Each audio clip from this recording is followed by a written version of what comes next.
उत्तराखंड की खबरों पर हम नजर डालेंगे। बता दें आपको कि मुख्यमंत्री पुष्कर सिंह धामी जलागम निदेशालय पहुंचे, जहां सीएम धामी ने जलागम विभाग के साथ समीक्षा बैठक की है। इस दौरान जलागम विभाग के सभी अधिकारियों और कर्मचारी बैठक में मौजूद रहे। बैठक में मुख्यमंत्री धामी ने जलागम विभाग के कार्यों की एक जानकारी अधिकारियों से ली है। मुख्यमंत्री धामी ने अधिकारियों को जलागम विभाग के कार्यों में गति लाने के निर्देश भी जारी किए हैं। तो बता दें आपको कि उत्तराखंड में सीएम धामी ने देहरादून में जलागम विभाग के साथ समीक्षा बैठक की है। इस दौरान जलागम विभाग के अधिकारी और कर्मचारी भी मौजूद रहे। वहीं अधिकारियों से जलागम विभाग के कार्यों की जानकारी ली गई। जलागम विभाग के कार्यों में गति लाने के निर्देश भी जारी किए गए हैं।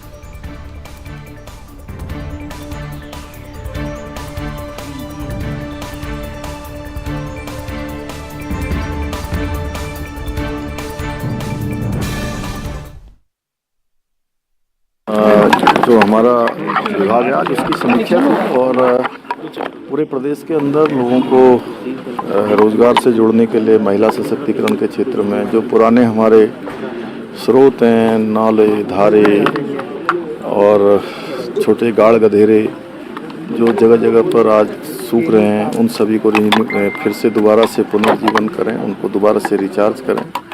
और जो हमारे ग्रामीण क्षेत्र हैं और वाइब्रेंट विलेज हैं, उन सभी गांवों को भी जो है जलागम विभाग अपनी योजना में लेकर उन गांवों के विकास के लिए भी विशेष रूप से ध्यान देगा।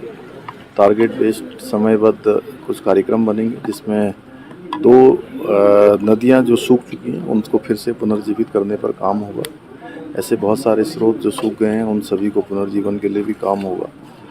और वाटर सेट और तमाम प्रकार की जो योजनाएं आज राज्य के अंदर चल रही हैं उनको और प्रभावी तरीके से धरातल पर उतारा जाएगा। बहुत महत्वपूर्ण बैठक थी और सबसे पहले तो मैं मुख्यमंत्री जी को धन्यवाद देना चाहता हूं जो इस कैंपस में पधारे। ये पहली बार है कि इस कैंपस में मुख्यमंत्री, चीफ सेक्रेटरी और सारे जो है हमारे जितने भी अधिकारीगण थे सब आए और बड़ी सौहार्दपूर्ण वातावरण के अंदर बैठक हुई।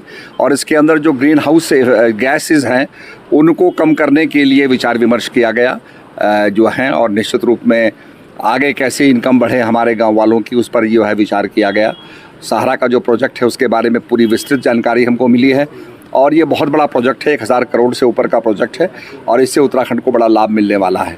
रिवर रिजुविनेशन के लिए यहाँ पर चर्चा की गई कि कैसे अपने नदियों को फिर से हम पुनर्जीवित करें जो आज समाप्त हो चुकी हैं, उससे हमारे सोते जो हैं फिर से उनका रिजुविनेशन होगा। तो ये बहुत आवश्यक है कि पहाड़ में रहने वाले लोगों के लिए पानी मिले, उनके नौले चाल खाल जो हैं फिर से पुनर्जीवित हों। तो उसके बारे में पूरी चर्चा हुई है, विस्तृत चर्चा हुई है और एक पूरी जो है एक पूरा विचार, एक योजना बनाई गई है उसकी।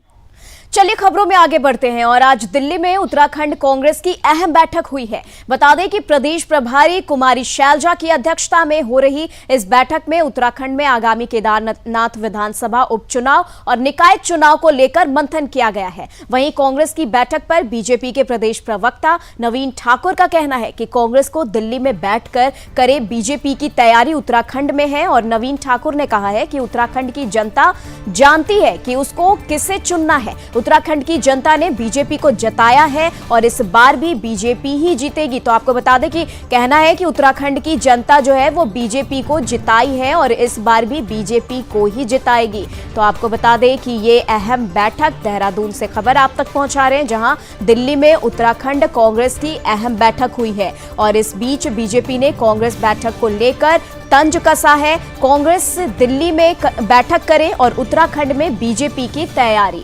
तो आपको बता दें ये तंज कसा गया है, जनता ने बीजेपी को जिताया है और इस बार भी जिताएगी। तो ये स्टेटमेंट जो है, ये जो लाइन है वो तंज कसते हुए कहा गया है।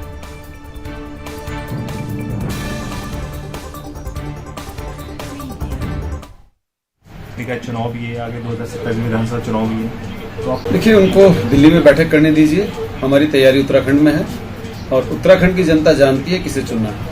उत्तराखंड की जनता ने 2014 के बाद लगातार जो है भारतीय जनता पार्टी को उत्तराखंड में, चाहे निकाय के चुनाव रहे हों, चाहे विधानसभा के चुनाव रहे हों, चाहे लोकसभा के चुनाव रहे हों, भारतीय जनता पार्टी को अपना प्यार, समर्थन और आशीर्वाद दिया है और अगले निकाय चुनाव में भी भारतीय जनता पार्टी को ही इस प्रदेश की जनता अपना चलिए अब केदारनाथ